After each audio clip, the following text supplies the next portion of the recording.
নমস্কার, the story রিপাবলিকে আপনাদের সঙ্গে আমি অনিকেত। আমাদের আজকের গল্প প্রভাত কুমার মুখোপাধ্যায়ের বাজিকর।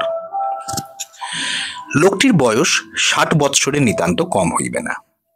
গালের মাংসগুলি ঝুলিয়া গিয়াছে, চুল ও গোঁফ বিলকুল পাকা, লাঠি ধরিয়া একটু কোঙা হইয়া পথ চলেন। দেহের বর্ণটি এককালে খুব সুন্দর ছিল, এখন মলিন হইয়াছে, স্থানে স্থানে মেচেদা পড়িয়াছে, তথাপি এখনো রাগিলে গাল ও কপাল হইতে লাল আভা ফুটিয়া বাহির হয়। চোখ দুইটি বড় বড়, তবে সাদা অংশগুলি ঘোলাটে হইয়া গিয়াছে। এককালে ইনি সুপুরুষ বলিয়া গণ্য ছিলেন, সন্দেহ নাই। ইহার নাম শ্রী রামরতন বসু অথবা প্রফেসর বোস। বাড়ি বরিশাল জেলায়। আজ ৭-৮ দিন হইল রংপুরে আসিয়াছেন। স্থানীয় টাউন হল ভাড়া লইয়া প্রতি সন্ধ্যায় ম্যাজিক দেখাইতেছেন। বাজারের নিকট টিনের ছাপ্পরওয়ালা দুইখানি দরমা ঘেরা ঘর ভাড়া লইয়াছেন। একখানিতে রান্না হয়, অপরখানির একদিকে এক তক্তপোষে তিনি ও তাহার সহকারী যুবক সম্পর্কে ভাগিনেও কুলদাচরণ শয়ন করেন। অন্যদিকে আর একখানি তক্তপোষের উপর তাহার ম্যাজিকের আসবাব স্তূপীকৃত। তাহারই প্রান্তভাগে ১ হাত চওড়া খালি স্থানটিতে ভৃত্য হরিদাস গুটিসুটি হইয়া কোনো মতে রাত্রি যাপন করে। তক্তপোষ দুইখানি জরাজীর্ণ ও ছারপোকা বহুল, তথাপি তাহার জন্য স্বতন্ত্র ভাড়া দিতে হয়। অপরাহ্নকাল, ফাল্গুন মাস, কিন্তু এখনো রংপুরে বেশ শীত আছে। দিবানিদ্রা হইতে উঠিয়া বালাপোষ গায়ে দিয়া তক্তপোষে বসিয়া অধ্যাপক মহাশয় ধূমপান করিতেছেন আর ভাবিতেছেন। বারান্দায় হরিদাস বসিয়া সশব্দে মশলা বাটিতেছে। বামুন ঠাকুর তরকারি কুটিতেছে। কুলদা গিয়াছে বিজ্ঞাপন বিলি করিতে। একখানি ৩য় শ্রেণীর ঠিকাগাড়ি ভাড়া করিয়া বেলা ২টা হইতে ৫টা পর্যন্ত শহরময় সে অদ্যকার অত্যাশ্চর্য ম্যাজিক বিজ্ঞাপন বিলি করিয়া বেড়ায়। গাড়ির ছাদে ইংরাজি বাজনা বাজিতে থাকে। রামরতন বসু তামাক খাইতেছেন আর ভাবিতেছেন, ভাবিয়া কোনো কুল কিনারা পাইতেছেন না। গৃহে তাহার দ্বিতীয় পক্ষের স্ত্রী এবং ২টি কুমারী কন্যা। উভয় কন্যার বিবাহকাল উত্তীর্ণ হইয়াছে, কিন্তু অর্থাভাবে বিবাহ দিতে পারিতেছেন না। বড়তিত্ব বৈশাখ নাগাদ না দিলেই নয়, অন্তত পক্ষে ১,০০০ টাকার প্রয়োজন, কিন্তু আর্থিক অবস্থা শোচনীয়।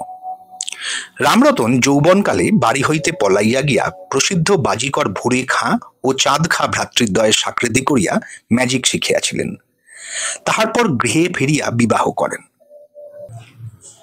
কিছু পৈতৃক জোতজমি ছিল, তাহারই উপর নির্ভর করিয়া সংসার যাত্রা নির্বাহ করিতেন। সে তিনটির বিবাহ দিতে জোতজমিগুলি সমস্তই গেল, উপরন্তু কিছু ঋণও হইল। ঋণদায় ব্যতিব্যস্ত হইয়া স্ত্রীর অলঙ্কার বিক্রয় করিয়া রামরতন কলিকাতা হইতে ম্যাজিকের সরঞ্জাম কতক কতক ক্রয় করিয়া আনিলেন। তখন হইতে মাঝে মাঝে ম্যাজিক দেখাইতে বাইর হন। এই উপায়ে ঋণ দায় হইতে মুক্তি লাভ করিয়াছেন। তখন ৩-৪ মাস ম্যাজিক দেখাইয়াই সম্বৎসরের খোরাক সংগ্রহ করিতে পারিতেন। কিন্তু ইদানিং ৫-৭ বৎসর হইতে এ ব্যবসায় কিছুটা মন্দা পড়িয়াছে।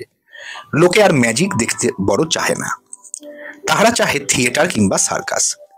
সুতরাং এখন বৎসরে ৬ মাসেরও অধিক ঘুরিয়া বেড়াইতে হয়। কিন্তু বয়স তো দিন দিন কমিতেছে না, বাড়িয়াই চলিতেছে। আর সে শক্তি সামর্থ্য নাই। এদেশ ওদেশ ছুটাছুটি করিবার ক্ষমতা নাই, কিন্তু না করিয়া উপায়ও তো নাই। রংপুরে আসিয়া প্রথম ২-১ দিন রোজগার মন্দ হয় নাই। ২ দিনে শতাধিক টাকার টিকিট বিক্রয় হইয়াছিল। পল্লীগ্রাম হইতে মোকদ্দমা প্রভৃতি উপলক্ষে কৃষক শ্রেণীর যে সকল লোক শহরে আসে, স্থানীয় ভদ্রলোকরা যাহাদিগকে বাহে বলেন, তাহারা ওই ২ দিন অনেকেই ৪ আনার টিকিট লইয়া তামাশা দেখিতে আসিয়াছিল। কিন্তু এ তামাশায় কোনো স্ত্রীলোক না থাকায় তাহারা চটিয়া গেল। বলা বলি করিতে লাগিল, না একটা বিটি চাওয়া না কিছু, শুধুই পয়সা দিমু। বিগত পৌষ মাসে এখানে এক সার্কাস কোম্পানি আসিয়াছিল।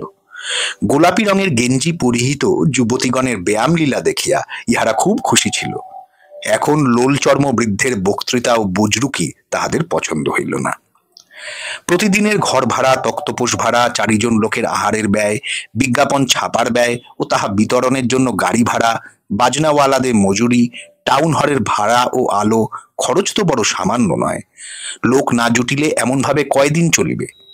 খরচপত্র কুলাইয়া প্রতিদিন অন্তত 20-25 টাকা উদ্বৃত্ত না থাকিলে বৈশাখ মাসে কন্যার বিবাহের আশা যে মরীচিকায় পরিণত হয়, এই সকল কথা ভাবিতে ভাবিতে বৃদ্ধের মনটি বড়ই অবসন্ন হইয়া পড়িল। তিনি দীর্ঘ নিঃশ্বাস ফেলিয়া বলিলেন, হে ভগবান, আর কষ্ট দিও না। প্রথমে বাদ্যের, ক্রমে তাহার সহিত ছক্করের চক্র শব্দ শ্রুতিগোচর হইল। কুলদা ফিরিয়া আসিতেছে। গাড়ি হইতে নামিয়া কুলদা গাড়োয়ান ও বাজনাওয়ালাদের ভাড়া প্রভৃতি মিটাইয়া দিয়া আগামীকল্য ঠিক 2টার সময় তাহাদের পুনরাবির্ভাব প্রার্থনা করিল। ঘরের মধ্যে প্রবেশ করিতেই রামরতন জিজ্ঞাসা করিলেন, স্কুলে কিরকম হলো? কুলদা ওষ্ঠ কুঞ্চিত করিয়া বলিল, বড় সুবিধে নয়। কোন কোন স্কুলে গিয়েছিলে? জেলা school, town school, Kailash Ranjan, 3টেতেই গিয়েছিলাম। মোট 52খানি টিকিট বিক্রি হয়েছে। 3টে স্কুলে কিছু না হবে 1000-1200 ছেলে, মোটে 52খানি টিকিট বিক্রি, সবই 4 আনা বোধ হয়। কুলদা বলিল, না, 4 আনাও আছে, 8 আনাও আছে। বলিতে বলিতে পকেটে হাত দিয়া সে গোটা কয়েক আধুলি ও সিকি বাহির করিয়া তক্তপোষের উপর রাখিল। রামরতন সেগুলি গণিতে লাগিলেন। কুলদা বলিল, ছেলেগুলো বলে ম্যাজিক আর দেখব কি, ও তো আমরাও করতে পারি। রামরতন বললেন, হ্যাঁ, ভারী তো মুরদ, কই কর না বেটারা দেখি। ছেলেগুলো সব জ্যাঠা হয়ে উঠল। আমরা যখন স্কুলে পড়তাম, মনে আছে, ম্যাজিক হচ্ছে শুনলে উন্মত্ত হয়ে উঠতাম, একেবারে হিতাহিত জ্ঞান শূন্য। মায়ের বাক্স ভেঙে পয়সা নিয়ে ম্যাজিক দেখতে ছুটতাম। আর আজ ছোড়াগুলো বলে কিনা ম্যাজিক আর দেখবো কি, হায় রে করি কাল। বলিয়া তিনি উদাস দৃষ্টিতে সম্মুখে রাজপথের পানে চাহিয়া রহিলেন। কুলদাও বিষণ্ণ মুখে তক্তপোষের এক প্রান্তে বসিয়া রহিল। অল্পক্ষণ পরে বলিল, আচ্ছা মামা, স্কুলের ছেলেদের অর্ধমূল্য করে দিলে হয় না? রামরতন বললেন, আসবে কি, যদি ছেলে বেশি থাকে তো হাফ প্রাইসে আপত্তি নেই। কুলদা বলিল, হাফ প্রাইস হলে অনেক ছেলে আসে বোধ হয়। আচ্ছা, কাল থেকে নয় তাই করে দাও, সকালে উঠেই হ্যান্ডবিলটি ছাপতে দিয়ে এসো। কুলদা একটু ইতস্তত করিয়া বলিল, ছাপাখানায় 20-22 টাকা বাকি পড়ে গেছে, তারা বলেছে ধারে আর ছাপাবে না, কাল গোটা 15 টাকাও অন্তত দিতে হবে। দেখি আজ কিরকম হয়, বলিয়া বৃদ্ধ চুপ করিয়া বসিয়া রইলেন। পরদিন বিদ্যালয়ে বালকগণের জন্য টিকিট অর্ধমূল্য করা হইল, কিন্তু তাহাতে বিশেষ ফল দর্শিল না। তৎপরদিন ঘোষিত হইল, অদ্য শেষ রজনী, শেষ রজনী, শেষ রজনী, সকলে আসুন, দেখুন, বিস্মিত হন। তাহাতে অন্যদিন অপেক্ষা 5-7 টাকা মাত্র বেশি পাওয়া গেল। পরদিন আবার বিজ্ঞাপন বিলি হইল। বহু সম্ভ্রান্ত পদস্থ মহোদয়গণের বিশেষ অনুরোধে প্রফেসর বোস অদ্য তাহার যাত্রা স্থগিত রাখিলেন। অদ্য রজনীতে নূতন নূতন খেলা, নূতন নূতন বিস্ময়, কেহ কখনো দেখেন নাই, শোনেন নাই, স্বপ্নেও ভাবেন নাই, এই শেষ, এই শেষ। কিন্তু রঙ্গপুরের ভবি তাহাতেও ভুলিল না। সেদিন রাত্রে ম্যাজিক হইতে ফিরিয়া বাসায় আসিয়া রামরতন একখানি ডাকের পত্র পাইলেন। ইহা তাহার স্ত্রী লিখিয়াছেন। পত্র পড়িয়া বৃদ্ধ মাথায় হাত দিয়া বসিয়া পড়িলেন। স্ত্রী লিখিয়াছেন, ছোট মেয়েটির 11 দিন জ্বর, ডাক্তার বলিয়াছে বিকারে দাঁড়াইতে পারে, ঘরে একটি পয়সা নাই, পাড়া প্রতিবেশীর নিকট কর্জ করিয়া 2 দিন ডাক্তারের ভিজিট দেওয়া হইয়াছে, অর্থাভাবে চিকিৎসা ও পথ্য 2 বন্ধ হইবার উপক্রম হইয়াছে। তিনি আরো লিখিয়াছেন, তুমি যদি দিন কতকের জন্য একবার আসিতে পারো তো বড় ভালো হয়, যদি নিতান্তই আসিতে না পারো তবে অন্তত 25টি টাকা পত্রপাঠ আমায় পাঠাইয়া দিবে, ইহাতে কোনো মতে যেন অন্যথা না হয়। হরিদাস তামাক আনিয়া সাজিয়া দিল। রামরতন হুঁকা হাতে লইয়া বাহিরে বসিয়া রহিলেন। এই মেয়েটা তাহার বড় আদরের। তার রোগসজ্জা যেন চোখের সম্মুখে দেখিতে লাগিলেন। কল্পনা চক্ষে আদরিণী কন্যার রোগক্ষীণ্ণ মুখ দেখিতে দেখিতে তাহার বাস্তব চক্ষু দুইটিতে জল ভরিয়া আসিল। কুলদা ম্যাজিকের পোশাক ছাড়িয়া বাহিরে বারান্দায় দাঁড়াইয়া গোপনে তামাক খাইতেছিল। ভিতরে আসিয়া অবস্থা দেখিয়া জিজ্ঞাসা করিল, মামা, কি হয়েছে? রামরতন চিঠিখানি ভাগিনেয়কে পড়িতে দিলেন। আলোকে ধরিয়া চিঠি পড়িয়া কুলদা বলিল, কি করবেন? আজিকার টিকিট বিক্রয়ের টাকা লইয়া তহবিলে মোটে 30টি টাকা আছে। এখানকার দেনা পাওনা মিটাইতেই তাহা প্রায় শেষ হইয়া যাইবে। 4 জনের রাহা খরচ কুলাইবে না। রামরতন বলিলেন, কাল সকালে উঠে পোস্ট অফিসে গিয়ে 25 টাকা টেলিগ্রাম মানি অর্ডারে করে দিও। কুলদা বলিল, পাঠাতেও 5 শিকে খরচ, তারপর উপায়? রামরতন ঊর্ধ্ব দিকে অঙ্গুলি নির্দেশ করিলেন। এই ফাঁকে বলি, আমাদের গল্প ভালো লাগলে আপনারা চ্যানেলে কমেন্ট করবেন। কি ধরনের গল্প আপনাদের ভালো লাগে আমাদের জানাবেন এবং অতি অবশ্যই চ্যানেলটিকে সাবস্ক্রাইব করবেন।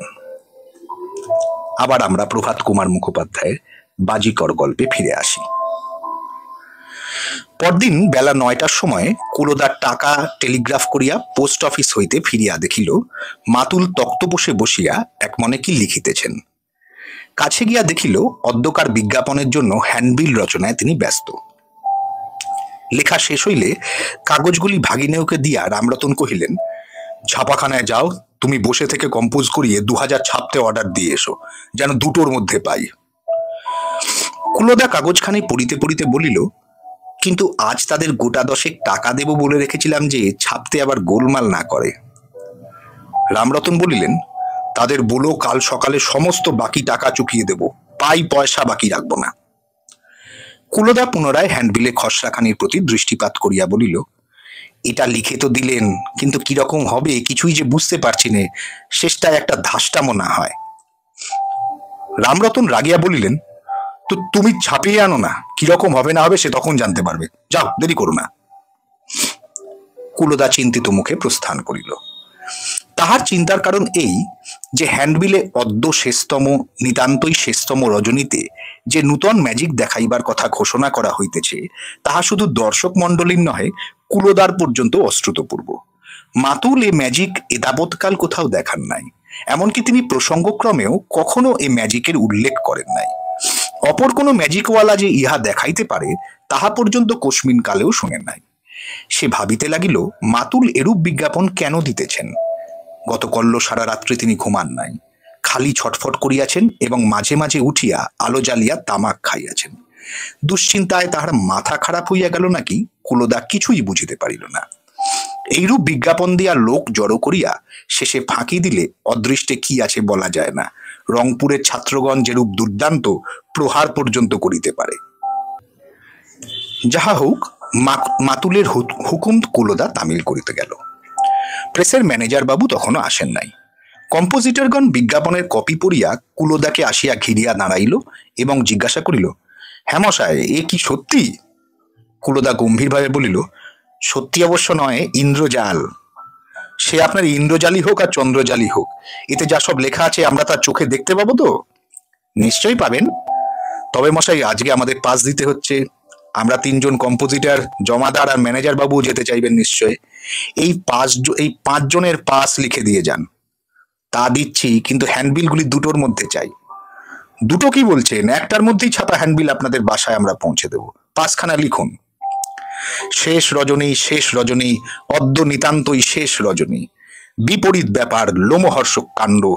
অদ্য সর্বজন সমক্ষে প্রফেসর বসু একটা জীবন্ত মানুষ ধরিয়া ভক্ষণ করিবেন, আবার ইন্দ্রজাল প্রভাবে সর্বজন সমক্ষে তাহাকে পুনরুজ্জীবিত করিয়া দিবেন, ইত্যাদি ইত্যাদি করিয়া কুলদা বিজ্ঞাপন লইয়া গাড়িতে বাহির হইল।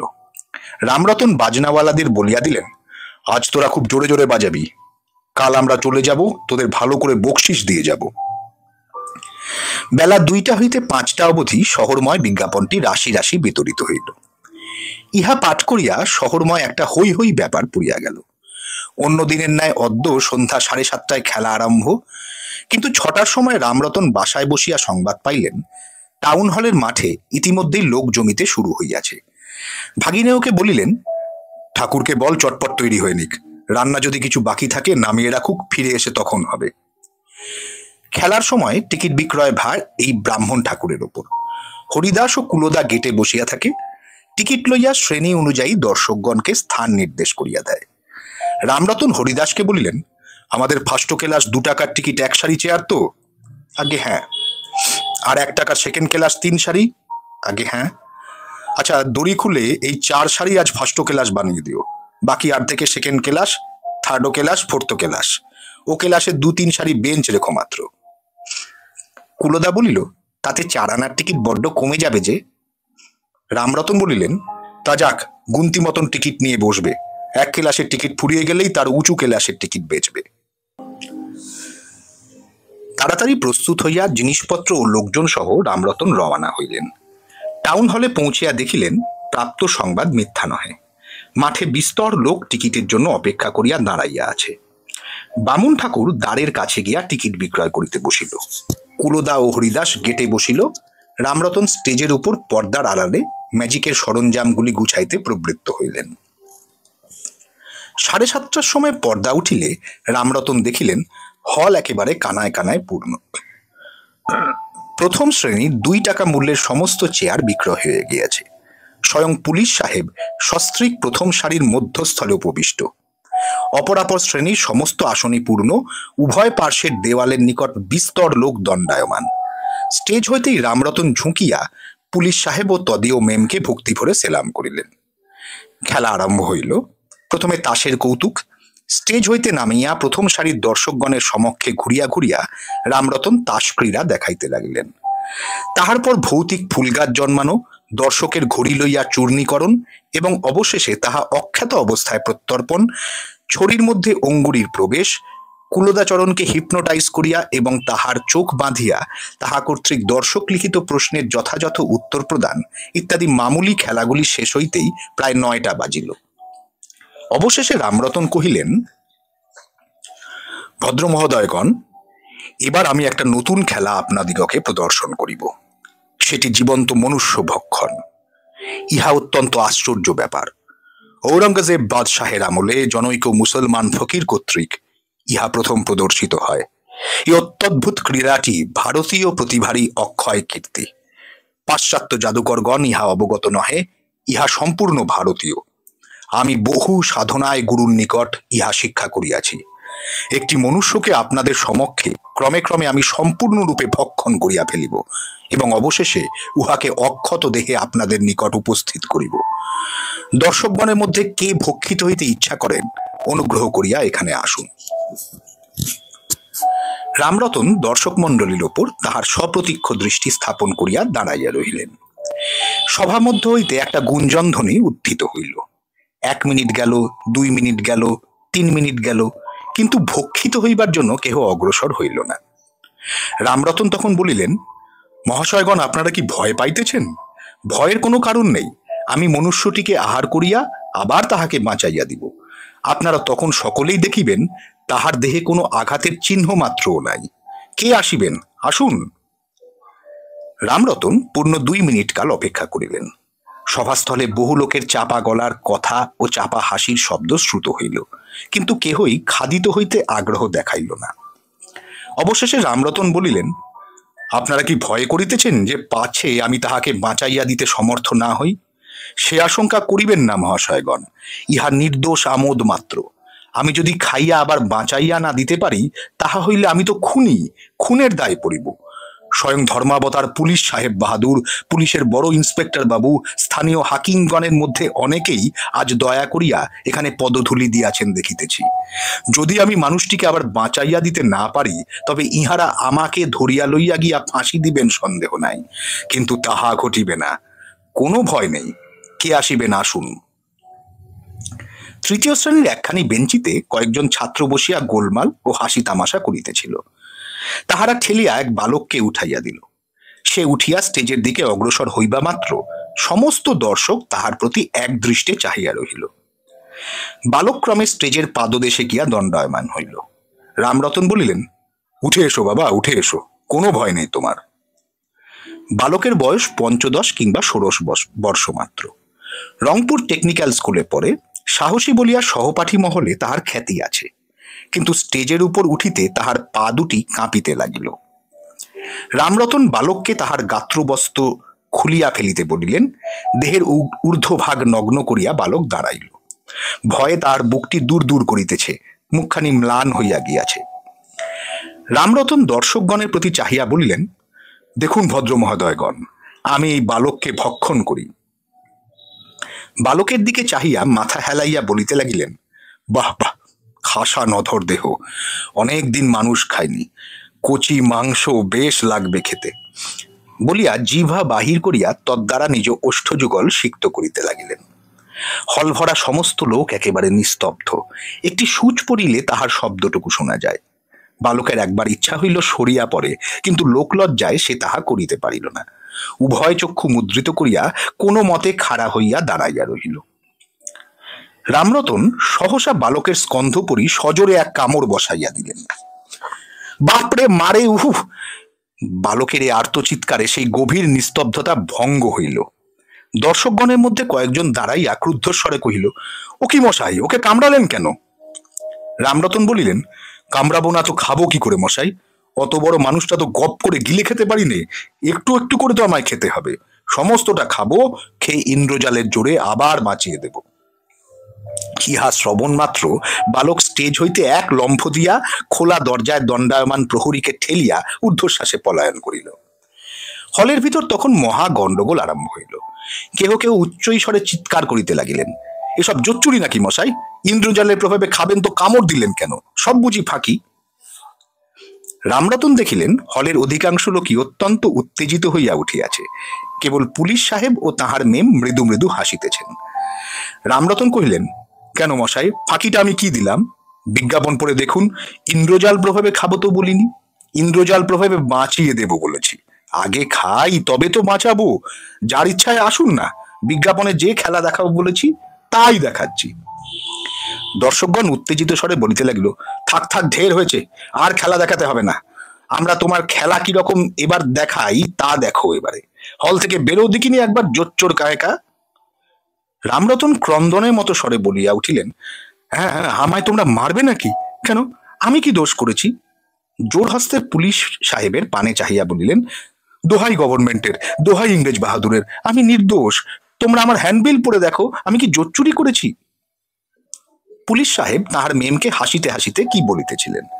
রামরতনের ক্রন্দন ও দোহাই শুনিয়া উঠিয়া দাঁড়াইয়া বলিলেন, এ বুড়া, তুমি ভয় করিও না, কেউ তোমার মার দিতে পারিবে না। পশ্চাৎ ফিরিয়া বলিলেন, বাবুলোক, তোমরা সব চুপচাপ আপন আপন গৃহে গমন করো। যে বেআইন কাজ করিবে সে গ্রেফতার হইবে। অতঃপর দর্শকগণ গজগজ করিতে করিতে উঠিয়া বাহির হইতে লাগিল। পুলিশ সাহেব চুরুট মুখে করিয়া তথায় নীরবে দাঁড়াইয়া রহিলেন। হল খালি হইয়া গেলে রামরতন স্টেজ হইতে নামিয়া পুলিশ সাহেব ও তাঁর মেমকে দুই দীর্ঘ সেলাম করিয়া করজোরে বলিলেন, আজ হুজুর ছিলেন বলেই অধীনের প্রাণ বাঁচল।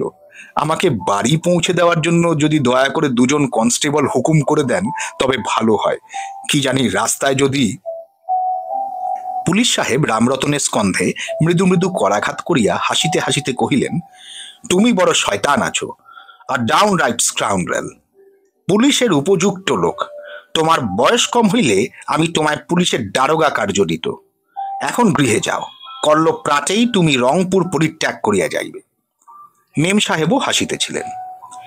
পুলিশ সাহেবের হুকুম অনুসারে তথায় উপস্থিত দুইজন কনস্টেবল রামরতনকে বাসায় পৌঁছাইয়া দিল। পরদিন পাওনাদারদের প্রাপ্য নিঃশেষে চুকাইয়া দিয়া বাকি টাকার রাশি পুটলি বাঁধিয়া লইয়া রামচরণ রংপুরের মায়া পরিত্যাগ করিলেন। গৃহে পৌঁছিয়া দেখিলেন ঈশ্বর কৃপায় মেয়েটির পীড়ার অনেকটাই উপশম হইয়াছে।